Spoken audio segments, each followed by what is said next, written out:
നമസ്കാരം. പ്രധാന വാർത്തകൾ.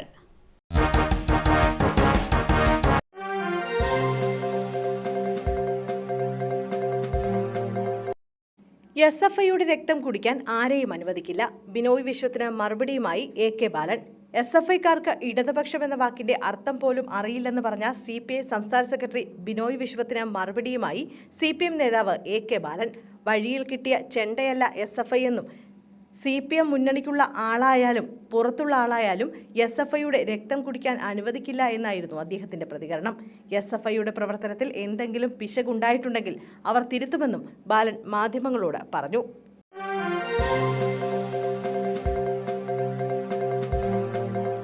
സ്കൂട്ടറിൽ കാറിടിച്ച് ദമ്പതികൾക്ക് പരിക്ക്. നിർത്താതെ പോയ കാർ ഉപേക്ഷിച്ച നിലയിൽ. ദമ്പതികൾ സഞ്ചരിച്ച സ്കൂട്ടറിൽ കാറിടിച്ച് അപകടത്തിന് ശേഷം കാർ നിർത്താതെ പോയി. പട്ടാമ്പി സ്വദേശിയുടെ കാർ പിന്നീട് ഞാങ്ങാട്ടിരിയിൽ നിന്നും പോലീസ് കണ്ടെടുത്തു. വ്യാഴാഴ്ച രാത്രി 8:30യോടെയായിരുന്നു അപകടം.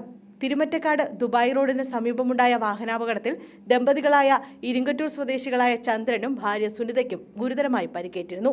കൂറ്റനാട് നിന്ന് ഇരിങ്ങറ്റൂരിലുള്ള ഭാര്യ വീട്ടിലേക്ക് സ്കൂട്ടറിൽ പോവുകയായിരുന്ന ചന്ദ്രസേനനെയും സുനിതയെയും എതിർദിശയിൽ നിന്ന് അമിത വേഗതയിലെത്തിയ കാർ ഇടിച്ചു തെറിപ്പിക്കുകയായിരുന്നു. എന്നാൽ അപകടത്തിന് ശേഷം കാർ നിർത്തിയിരുന്നില്ല. പിന്നീട് കാർ ഉപേക്ഷിച്ച നിലയിൽ കണ്ടെത്തുകയായിരുന്നു. കാറിന്റെ നമ്പർ പരിശോധിച്ചതിലൂടെ പട്ടാമ്പി സ്വദേശിയുടേതാണ് വാഹനമെന്ന് തിരിച്ചറിഞ്ഞതായി ചാലിശ്ശേരി പോലീസ് അറിയിച്ചു.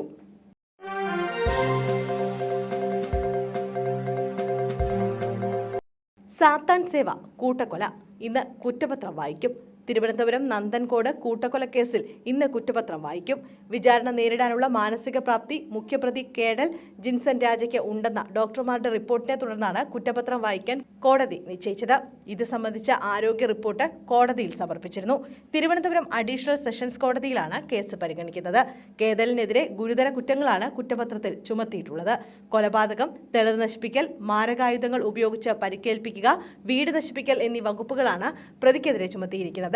2017 ഏപ്രിൽ 8-നാണ് നാടിനെ നടുക്കിയ കൊലപാതകങ്ങൾ നടന്നത്. മാതാപിതാക്കളെയും സഹോദരിയെയും ബന്ധുവിനെയും പ്രതി കേദൽ ജിൻസൺ രാജ ദാരുണമായി കൊലപ്പെടുത്തുകയായിരുന്നു.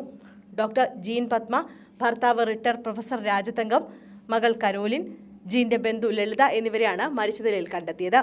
3 പേരുടെയും മൃതദേഹം കത്തിക്കരിഞ്ഞ നിലയിലും ഒരാളുടേത് കിടക്കവിരിയിൽ പൊതിഞ്ഞ നിലയിലുമായിരുന്നു. കേദൽ ജിൻസൺ കൊലപാതകം നടത്തിയ ശേഷം മൃതദേഹങ്ങൾ കത്തിച്ചതാകാമെന്നാണ് പോലീസ് പറയുന്നത്.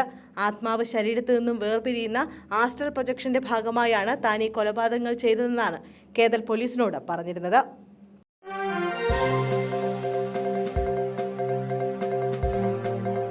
ഗീവർഗീസ് സഹദായുടെ തീർത്ഥാടന കേന്ദ്രത്തിൽ മോഷണം. രൂപക്കൂട് തകർത്ത് സ്വർണം പൂശിയ 2 മാലകൾ കവർന്നു. തൃശൂർ മനക്കൊടി ഗീവർഗീസ് സഹദായുടെ തീർത്ഥാടന കേന്ദ്രത്തിൽ മോഷണം. കപ്പേളയുടെ ഒരു വശത്തെ ജനൽ ചില്ലകൾ തകർത്ത നിലയിലാണ്. രൂപക്കൂടിന്റെ ഒരു വശവും തകർത്തിട്ടുണ്ട്. ചില്ല് അടിച്ചുടച്ച മോഷ്ടാവ് രൂപത്തിന്റെ കഴുത്തിലുണ്ടായിരുന്ന കൊന്തമാല അപഹരിച്ചിട്ടുണ്ട്. ഭണ്ഡാരം കോൺക്രീറ്റ് കട്ട ഉപയോഗിച്ച് തകർക്കാനുള്ള ശ്രമവും നടന്നിട്ടുണ്ട്. രൂപത്തിന്റെ കഴുത്തിലുണ്ടായിരുന്ന സ്വർണം പൂശിയ 2 മാലകളാണ് നഷ്ടപ്പെട്ടിട്ടുള്ളതെന്ന് പോലീസ് പറഞ്ഞു.